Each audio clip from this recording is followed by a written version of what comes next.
Without makeup, without a mask. Jungkook touches Jimin's old wounds. Their love looks the most real camera. You lied to me, Jungkook hissed, his voice shaking, not with rage but with something far more dangerous, heartbreak. The glass in Jimin's trembling hand slipped, shattering into 1,000 pieces on the studio floor, echoing louder than any apology ever could. His eyes, wide and raw, darted toward the door, but it was too late. Jungkook had seen it. The old photograph, hidden behind layers of sketchbooks and lyric sheets, tucked away in a drawer he was never meant to open. He hadn't meant to look, not really. But something had always felt off. Now the truth bled from the frame like ink on wet paper. A version of Jimin that was thinner, bruised, not physically, but emotionally. Makeup couldn't hide that kind of broken. Not back then. And no mask could have convinced Jungkook that the boy in the picture was okay. You weren't supposed to see that, Jimin finally said, his voice paper-thin. I wasn't supposed to see the truth. Jungkook stepped forward, his bare feet crunching over the shattered glass, uncaring of the sting. Or I wasn't supposed to know the person I've been in love with was pretending. Jimin's breath caught. The air between them was heavy, suffocating, sweet with the scent of spiced candles and bitter with the metallic bite of guilt. The studio had once been their sanctuary. Vinyl records lined the walls, their unfinished demo looping in the background, an acoustic piece Jimin had written months ago. Jungkook had always said it sounded like healing. Now, it sounded like betrayal. I was trying to protect you, Jimin whispered. No, you were trying to protect yourself. Silence. It was always the silence that hurt more than the shouting ever could. Jimin turned his back, pressing his palm flat against the fogged window pane. Rain streaked down the glass, painting ghost trails like forgotten tears. He stared out at the neon-lit city, where people hid under umbrellas, under lies, under versions of themselves they wished were real. I was 17, he said, barely audible. Back then, I thought love had to be earned through suffering. I thought pain made me more worthy.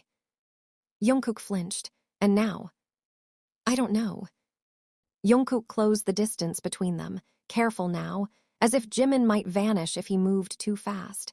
He reached for his hand, ignoring the trembling, the coldness. Their fingers barely touched. I fell in love with you, not your mask, but if I never get to meet the real you, then what am I even holding? The question was a blade. Jimin pulled his hand away, not to reject him, but to hold himself. Arms around his chest, trying to keep everything from spilling out. A habit he hadn't lost since high school. It wasn't just protection, it was muscle memory from surviving. I still have dreams, he murmured. Where I'm trapped backstage and I can't remember the lyrics. Where I'm wearing too much makeup and no one recognizes me. Where my voice cracks and the world laughs. Jungkook looked at him, really looked. Not as an idol, not as Park Jimin, the beloved star, but as the boy who had once forgotten how to breathe when no one was watching. The boy who smiled too brightly to hide the shaking underneath. I want to love you without the lighting, without the stage, without the applause, Jungkook said. But you have to let me. Tears welled in Jimin's eyes, but they didn't fall. He blinked them back with practiced grace. That photo, the one you saw, it was the last time I ever looked in a mirror without crying. Then let's start again, Jungkook whispered. Right here, right now, no makeup, no mask, just you. Outside, thunder rolled in the distance. Inside, the storm was quieting. And for the first time in years, Jimin let someone hold him while he cried. Not for show. Not for pity. But because it was safe. Because the truth no longer had to hide. Say it again, Jimin spat, the edge in his voice slicing through the warm air of their apartment. His fingers clutched the doorknob like it was the only thing keeping him upright. Go on. I want to hear it from your mouth, not your eyes. Jungkook stood in the middle of the living room, chest heaving, jaw clenched, eyes red, not from tears, but from staying up the entire night waiting for Jimin to come home. The clock blinked 3:27 a.m. in silent accusation. You were with him. Jimin's grip tightened. So what if I was? You said it was over, Jungkook replied, quieter now, but deadlier. You said he was just a ghost, but ghosts don't send you voice notes at 2 in the morning. You went through my phone. You left it on the counter while you showered. I didn't need to snoop. It lit up, 3 missed calls, a voice message titled, "I still remember that night." Jimin's mouth trembled just slightly. It wasn't like that. Then explain it to me like I'm not a fucking idiot. Silence expanded between them like smoke, thick, choking, inescapable. He apologized, Jimin said finally, walking in and dropping his keys on the table. They hit the surface with a cold clink. He said he regrets what happened. And you needed to meet him face to face to hear that. Jimin shrugged off his coat, revealing a wine-colored bruise on his collarbone. Jungkook's stare landed there like a sniper's scope. Jimin noticed, touched the spot gently, and laughed bitterly. That wasn't him. Jungkook's voice cracked. Then who was it? The silence that followed was not an answer, it was a confession. Jungkook felt the floor shift beneath him. His vision swam. He wasn't angry anymore. He was scared. You wanted honesty, Jimin said, eyes dark. So here it is. I'm a mess. I ruin everything I touch. And sometimes, when I feel like I'm about to be loved too much, I self-destruct. Jungkook took a step back, like the words were acid. I told you, Jimin went on, I'm not someone who deserves to be saved. You don't get to decide that. No, but I get to decide who I hurt less. And right now, hurting you feels safer than losing you. Jungkook stared at him, unable to believe the words were real. This wasn't the Jimin he knew. Or maybe it was. Maybe this was the part Jimin had always hidden, wrapped under layers of stage charm, late-night cuddles, and well-practiced smiles. This isn't about your past, Jungkook said slowly. This is about you still punishing yourself for it. I'm just trying to protect you, Jimin whispered, tears finally catching the corner of his lashes. Stop saying that. Stop pretending this is noble. Jungkook's voice shook. You think love is about keeping your distance. You think pain is more honest than happiness. I've seen every version of you and I still came back. Why do you keep pushing me away like I'm disposable? Jimin walked to the window, the city still burning in cold neon. Because you make me feel like I can breathe, and that terrifies me. Behind him, Jungkook let out a hollow laugh. Then what the hell are we doing, Jimin? Pretending this is normal, watching each other slowly bleed and calling it romance. Jimin didn't answer. Instead, he opened the drawer near the stereo, pulled out an old envelope and handed it over. Jungkook hesitated. Take it, Jimin said. Inside was a contract. Thick, detailed. The logo of their old entertainment company embossed on the front. The one that had molded them into stars and broken them into pieces behind closed doors.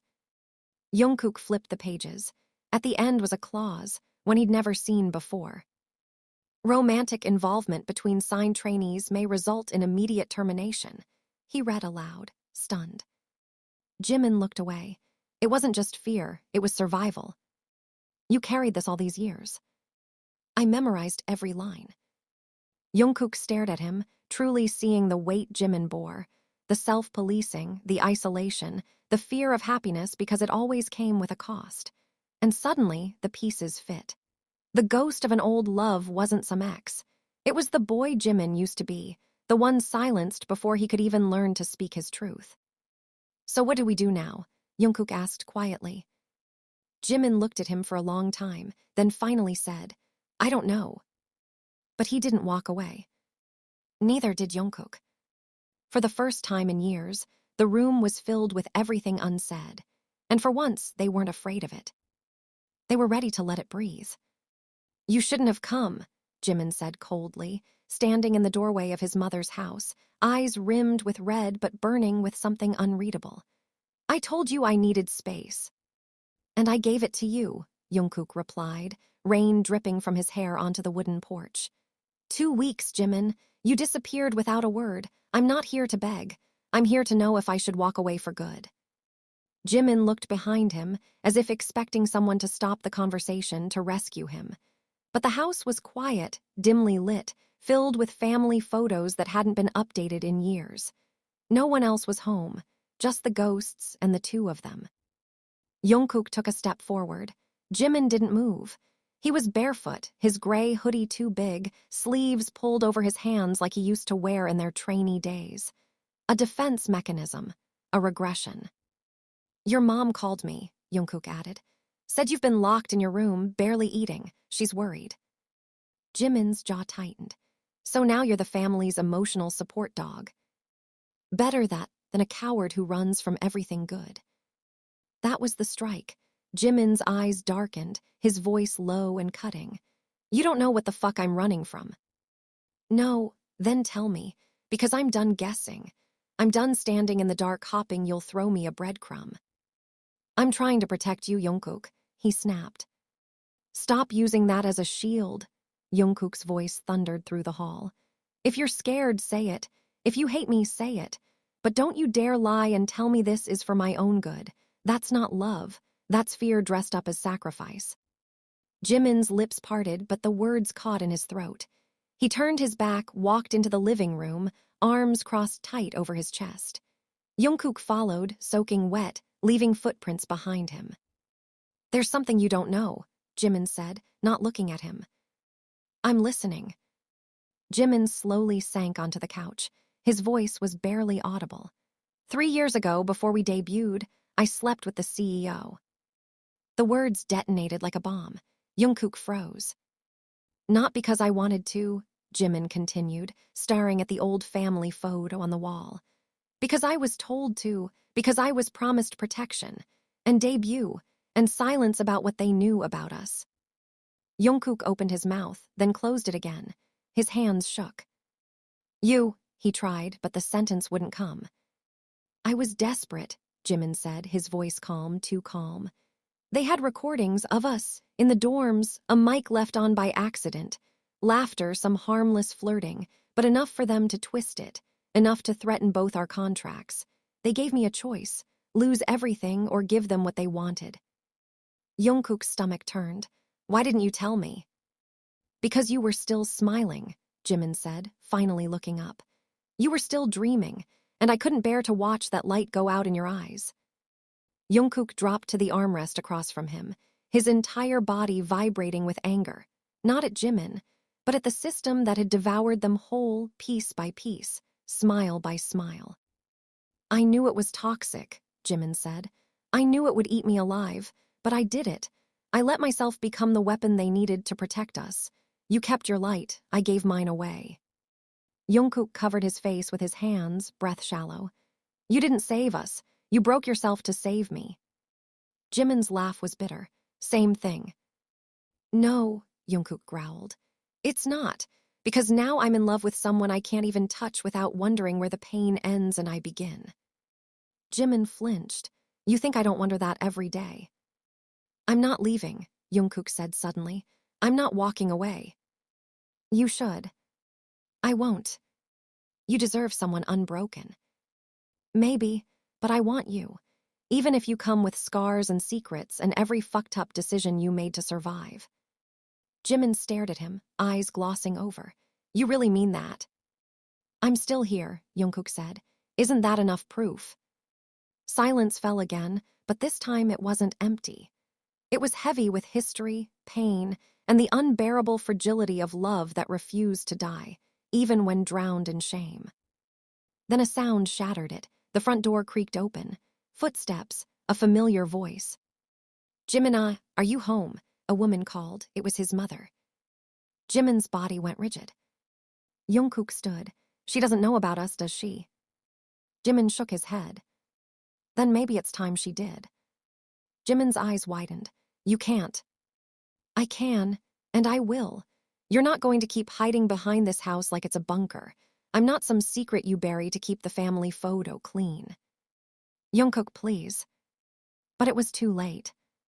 Jungkook walked toward the front, and just as Jimin's mother stepped into the living room, smiling with a towel in her hands, he reached back and took Jimin's hand. Their fingers locked. Her expression shifted, confusion first, then understanding, then something unreadable. Mrs. Park, Jungkook said, voice calm but firm, I'm not just Jimin's friend. And Jimin, despite the panic rising in his throat, didn't pull away this time. because maybe some lies were built to protect. But this truth might just be what sets them free. The silence that followed was not quiet. It roared. Mrs. Park didn't speak at first. Her eyes, sharp and assessing, darted from their intertwined fingers to Jimin's face, which had gone pale, drained of all color and courage. Jungkook held his ground, but his pulse was hammering in his ears. He could feel the sweat gathering at the back of his neck, could feel the tremor in Jimin's hand, even though he wasn't letting go. The clock ticked. The towel in Mrs. Park's hands dropped soundlessly to the floor. Jimin opened his mouth. Nothing came out. She stepped forward. 1 step, 2. She looked at their hands again. "You're not just friends," she said, voice low but clear. "No," Jungkook replied. And then she slapped him. The sound cracked through the room like a gunshot. Jungkook staggered slightly but didn't flinch, didn't raise his hand, didn't even look away. Jimin cried out, "Uma." Mrs. Park turned to him, eyes aflame with something far deeper than anger, disappointment, fear, betrayal, a love that had been built on expectations now cracking under the weight of an uncomfortable truth. "I let you bring him into this house," she said, her voice trembling, not with weakness but with contained rage. "I made dinner for him, I asked about his family, and this whole time you two behind my back." Jimin stepped forward. It wasn't a lie. Then it was a betrayal. "No," Jungkook said sharply, rubbing his jaw. "A betrayal is choosing the image of a perfect son over the reality of who he truly is." Mrs. Park's head snapped toward him. "I'm not asking you to understand," Jungkook continued, standing tall despite the sting on his cheek. "I'm asking you not to hate him for something that took him years to even accept." Mrs. Park stared at him, then slowly turned back to Jimin. "You knew how your father would react if he found out," she whispered. "Do you want to kill him?" Jimin's voice cracked. "He doesn't know." "And what happens when he does?" "I don't know," Jimin said. "Maybe he leaves, maybe he breaks. But I can't keep breaking for everyone else's comfort, Uma. I've done that enough." She stared at her son like she didn't recognize him. And maybe she didn't. Because the boy who used to kneel and apologize for every mistake, every tremble in his voice, every misplaced emotion, that boy was gone. And the man standing before her was someone who had been through fire and was still burning.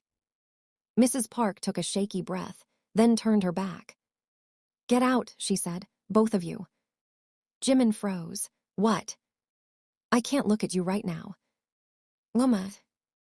"Go," she said again, louder now but with less fire, more fracture. Jungkook reached for Jimin's hand again, but Jimin pulled away, stepping toward his mother. "No," he said. "If you're going to throw me out, then look at me. Say it to my face. Don't turn your back on your son." Mrs. Park stopped. "I'm still your child," Jimin whispered.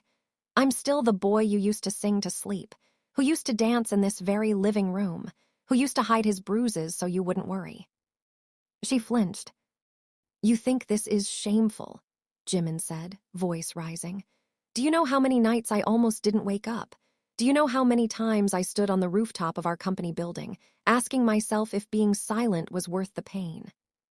"Jimin," Jungkook said quietly, his voice catching. "I swallowed everything to be what you wanted," Jimin continued, tears now freely falling. "But I can't do it anymore. I won't. If you choose to shut me out, that's on you. But don't you dare pretend I betrayed you when all I've ever done was protect you from the worst parts of myself." Mrs. Park turned, her expression crumbling. "You think I didn't know," she whispered. "I saw the bruises, the weight loss, the fake smiles, I saw it all. I didn't want to believe you were hurting that much." "Then believe it now," Jimin said, "and understand that the only reason I'm still standing here is because of him." He looked back at Jungkook, who had tears in his eyes, fists clenched at his sides. Mrs. Park looked at Jungkook too, this time really looking past the hurt, past the defiance, into the boy who once sat quietly in her kitchen, helping her peel garlic, asking for stories about Jimin as a child. "I need time," she said, voice barely audible. "That's fine," Jungkook said, not with softness but with strength. But please, don't make him pay for finally telling the truth. Jimin turned, walked past Jungkook and toward the door. He didn't look back. This time, Jungkook followed. They drove in silence for nearly 20 minutes. The rain came down harder, their breaths fogging up the windows. It wasn't until they reached the hill overlooking Seoul that Jimin spoke. I thought she'd say worse, he said, his voice tired. I imagined worse. Jungkook nodded. But she didn't, and you said what needed to be said. I feel like I can't breathe. You will, Jungkook said, reaching over and resting a hand on his knee. It'll take time, but you will. Jimin turned to look at him. You really didn't have to come after me. I did, Jungkook said simply. Because I love you, and not the version of you that performs. The version that bleeds and cries and stands up anyway. Jimin leaned back, eyes closed, letting the rain create a rhythm against the car roof like a lullaby. For once, his shoulders dropped, his breath slowed. And as Seoul shimmered below them like a galaxy of lights, Jimin whispered the words that had burned in his chest for far too long. I don't want to hide anymore. Jungkook took his hand again, fingers lacing like truth, threading itself into something permanent. Then let's stop hiding, he said. And this time, there were no lies left between them. You're trending again. Jungkook looked up from his coffee, bleary-eyed and half-dressed, as Jimin tossed his phone onto the kitchen counter. The screen lit up with a flood of notifications. Tweets, retweets, blurry screenshots of the two of them standing too close at the recording studio. Jungkook right quote S hand on Jimin right quote S lower back. They hadn't even kissed. The headline didn't care. Jimin and Jungkook, more than just bandmates. Jesus, Jungkook muttered, dragging a hand down his face. How the hell did they even get that picture? Jimin didn't answer. He was packing now, hoodie sleeves pulled over his palms, jaw tight, his silence louder than the clinking of the spoon in Jungkook right quote S cup. The air was thick, like something sacred had been broken, and they were both waiting to see who would admit it first. Jungkook stood slowly. You think it was a leak? Jimin stopped packing. It was intentional. That pulled the breath from Jungkook right quote S lungs. What? Jimin finally looked at him. I sent it. The world stopped. Jungkook didn't move, didn't blink. He stared at him like he was seeing someone else entirely. You what? I leaked the photo, Jimin said, louder this time. I sent it anonymously. I was tired of hiding, of letting the fear win, so I gave them just enough to feed the fire. Jungkook right quote S voice dropped into something dangerous. Without telling me. I didn't think I needed to. You didn't think. Jungkook right quote S laugh was bitter, disbelieving. You decided to out both of us to the public without even a conversation. Jimin stepped forward. It wasn't like that. Yes, it was, Jungkook snapped. You made a decision that affects my career, my safety, my life, and you didn't think it was worth mentioning. I was desperate, Jimin shouted. They were sniffing around for weeks. Dispatch, the gossip shows, even sassings following me into underground parking lots. I couldn't keep lying with a smile plastered on my face while being watched like an animal in a cage. So you sacrificed both of us to feel free for 5 seconds. It wasn't 5 seconds, Jungkook. It was my whole life. Jungkook right quote S chest rose and fell like a storm. He turned away, fists clenched so hard his knuckles were white. What if I wasn't ready? He asked quietly. What if this ruins everything? Jimin right quote S voice cracked. Then maybe it wasn't worth saving. That was it. That was the knife. Jungkook turned around, eyes blazing, heartbreak twisting in his gut like poison. Don't do that, he said. Don't turn this into a martyr play. You don't get to blow everything up and then call it bravery. Jimin opened his mouth, but no defense came. You know what hurts the most, Jungkook said. It's not the scandal, not the cameras. It's realizing that after everything, you still don't trust me enough to build this together. You'd rather set the house on fire than let me help you fix the cracks. Jimin was crying now, silent tears streaming down his face. I didn't want to lose you. Then why does it feel like you already did? The doorbell rang. Neither moved. It rang again, longer, louder. Jungkook stepped toward it, but Jimin grabbed his arm. Wait, don't. What? I think it's them. The press. No, Jimin whispered. The company. Jungkook right quote's blood ran cold. He opened the door anyway. Two men in suits stood there, stone-faced, badges hanging from their necks. Behind them, a black car idled, engine humming like a threat. Mr. Jeon, one of them said, we need to have a conversation, now. Jungkook didn't move. Am I being fired? No, the second man said, but your contract is under review, and we've been instructed to escort you both to headquarters. Jimin stepped up behind him, shoulders squared despite the panic in his eyes. I'll go alone. No, Jungkook said, grabbing his hand. We started this together, we face it together. The ride to the company was silent. No words, no music, just the low thrum of power and control vibrating through the black leather seats. Jimin stared out the window, jaw locked, tears dried but not forgotten. At headquarters, they were led into separate rooms. Jungkook was cold, sterile, like an interrogation cell. A single chair, a glass of water, and a man in his 50s with a tablet and a pen he never clicked. You understand what this means, don't you? The man asked calmly. I understand you're afraid, Jungkook said. The man didn't smile. It's not about fear, it's about business. You are not just people, you are products, and we can't have products that become liabilities. Jungkook leaned forward.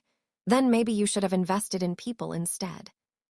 Meanwhile, Jimin was staring down a boardroom of executives, every one of them avoiding his eyes, flipping through papers like it was a normal day, like they weren't slowly strangling him with red tape and clauses.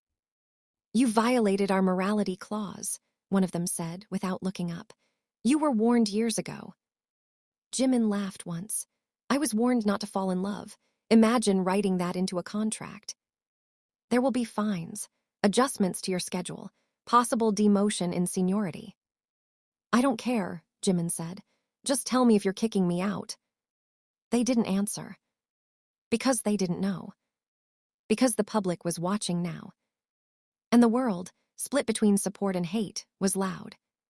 But not louder than the silence in the hallway, when Jimin and Jungkook were finally reunited outside the glass doors. No one said a word. They just stood there, breathing, alive, exposed, and finally free. Don't say you're sorry. Jimin Quote's voice was razor-sharp as he slammed the apartment door behind him. His hands were shaking, his shoulders tense, and his eyes glistening, but not from tears. Not yet. He dropped his bag on the floor like it had betrayed him, like everything else had, and stood in the middle of the room, daring the silence to answer for what had just happened.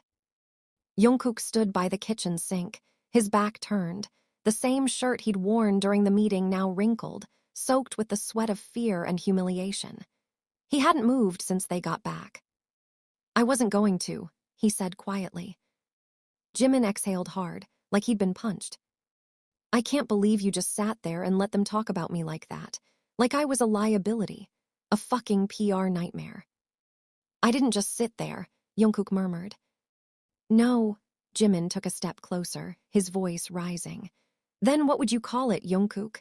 Because from where I was sitting, it looked a hell of a lot like silence. I was trying to protect you. You were trying to protect yourself. Jungkook turned, eyes stormy. You don't think I wanted to defend you? You don't think I wanted to stand up and scream that I love you? But if I had, it would v made it worse. Worse than them calling me unstable. Worse than them questioning my mental health on record. They were baiting us. Jungkook said, voice tight, trying to push us into saying something they could spin. If I'd opened my mouth, it would have been twisted into defiance, into insubordination. You think I was silent because I was ashamed of you? Jimin didn't answer. I was silent because I knew they were watching, recording, waiting, and if one of us had cracked, it would have been over. Not just the contracts, everything. I don't care anymore, Jimin said, throwing his arms up. Let it all burn. Let them take it. I'd rather be free and jobless than play nice while they dissect us like we're parasites. Jungkook stepped forward. And what about me? What about my family? My responsibilities? You think it's that easy to walk away from a life I bled for?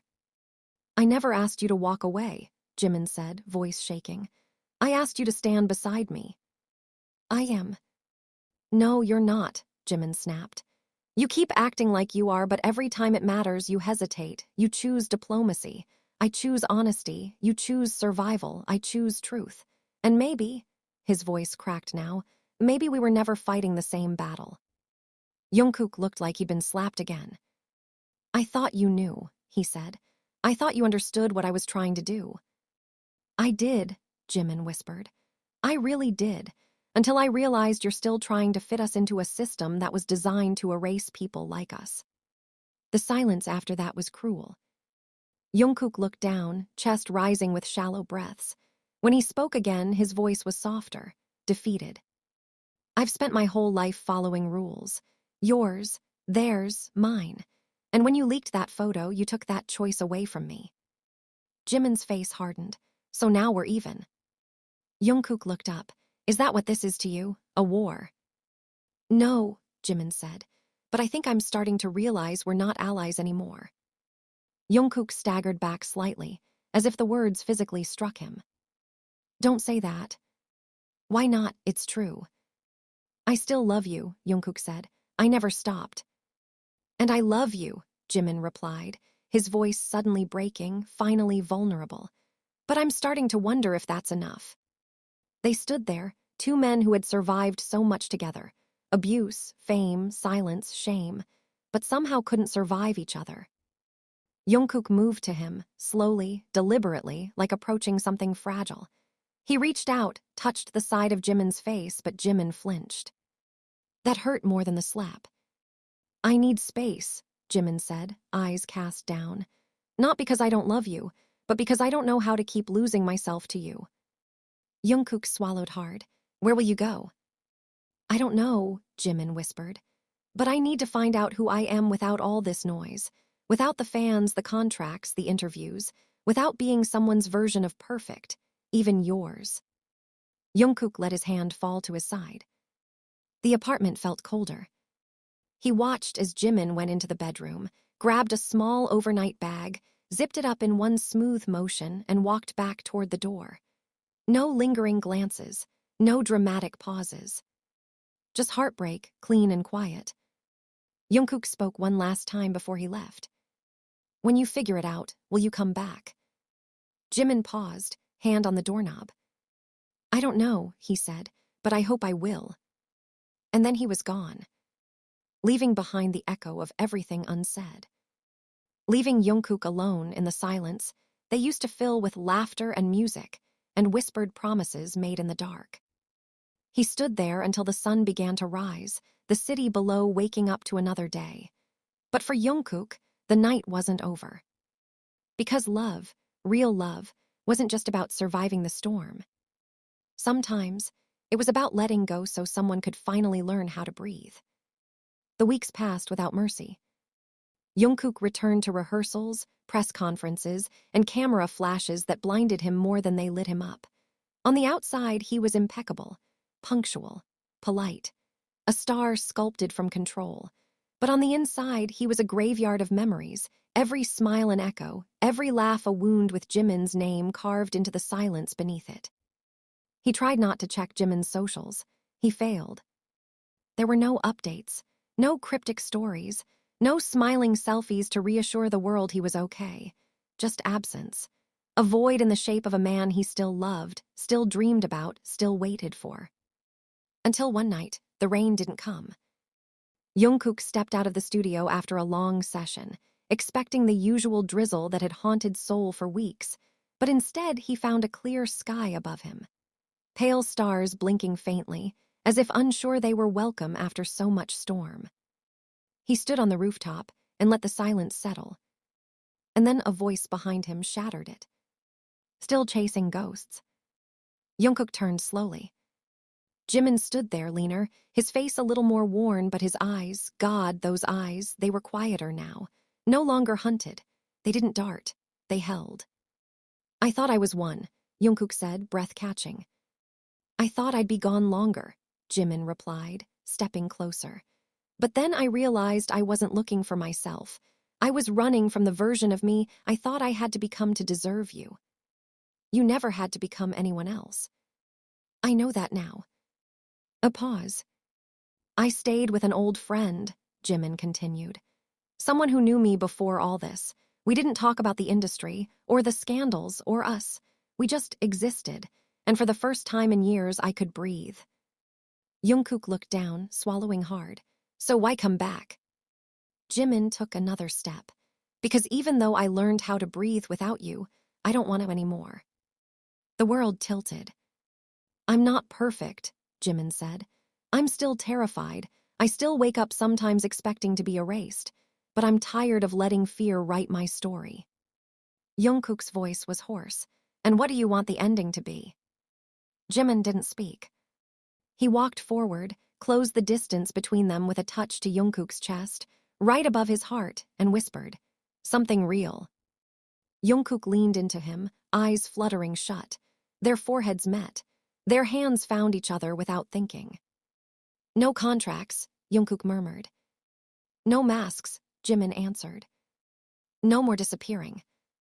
No more silence. They stood there, two boys who had once been broken by fame, family, and fear. Now men, weathered but alive, daring to claim something that had always felt out of reach. A love not for the cameras. Not for the fans. Not for survival. Just love. Simple. Quiet. Unapologetic. And as the wind passed over them like a benediction, Jungkook smiled. The rain finally stopped, he said. Jimin looked up at the sky and nodded. It's about time. And this time, when they kissed, it wasn't a secret. It was a beginning.